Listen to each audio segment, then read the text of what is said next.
जब वो लड़की पैदा ले लेलस, उ लड़की के नाम ब्रह्मा विष्णु शिव उ लड़की के नाम संता रख देल गईलक।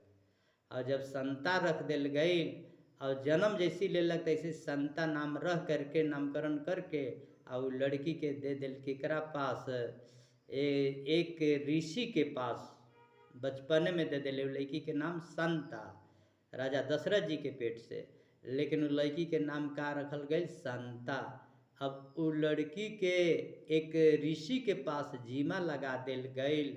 अब वही ऋषि जब लड़की हो गई सज्ञान तो उ लड़की के शादी केकरा से करावल गईल?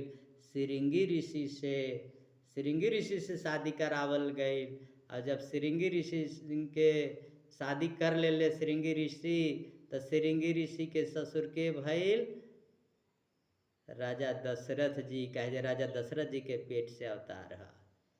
ससुर के श्रृंगी ऋषि के ससुर के भइल राजा दशरथ जी। आओ राजा दशरथ जी के ब्याह से पहले के बात है, जिस समय राजा दशरथ जी मतलब शादी विवाह ना होल रहे, एक समय रहे जवानी वाले जो कि जे शिकार के लिए जाते रहे उस समय के बात है। तो जब राजा दशरथ जी के बेटी संता से जब शादी हो गई श्रृंगी ऋषि के,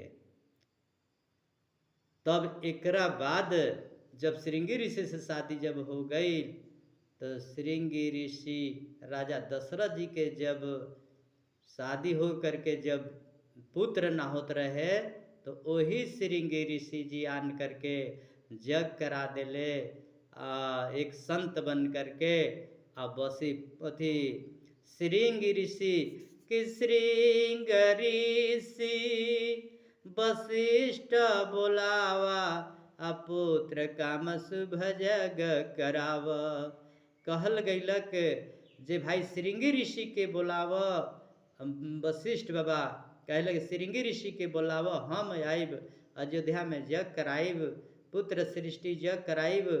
तो वही प्रसाद से राजा दशरथ जी के पुत्र हो जाई। तो धर्म अनुरागी सजनों श्रृंगी ऋषि वशिष्ठ बाबा आन करके, देव ऋषि बहुत लोग आन करके और जग करा देले। और हे श्रृंगी ऋषि वशिष्ठ बाबा निकाल के प्रसाद दे देले श्रृंगी ऋषि के, और श्रृंगी ऋषि दे देले राजा दशरथ जी के, और राजा दशरथ जी दे देले तीनों रानी के। और जब तीनों रानी के प्रसाद भेटा गई तो तीनों रानी जैसे जैसे पहली प्रसादी तो वैसे वैसे तीनों रानी गर्भवती आ गई।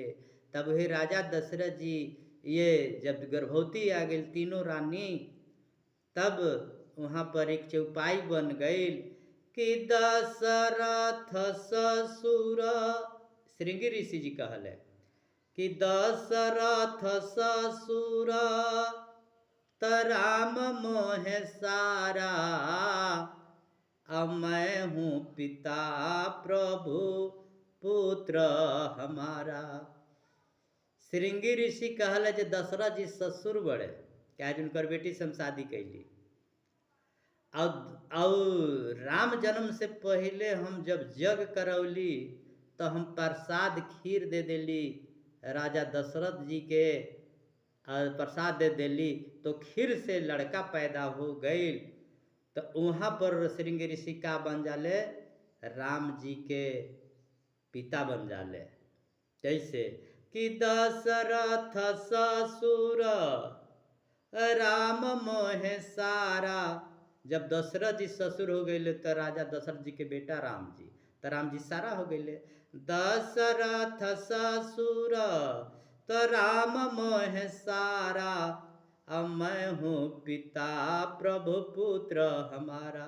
दशरथ जी कहले ते श्रृंगी ऋषि कहले जे दशरथ हमार ससुर बड़े त राम हमारा सारा भैले। काहे जे दशरथ जी के बेटी से शादी कैले ही त राम हमारे सारा भैले।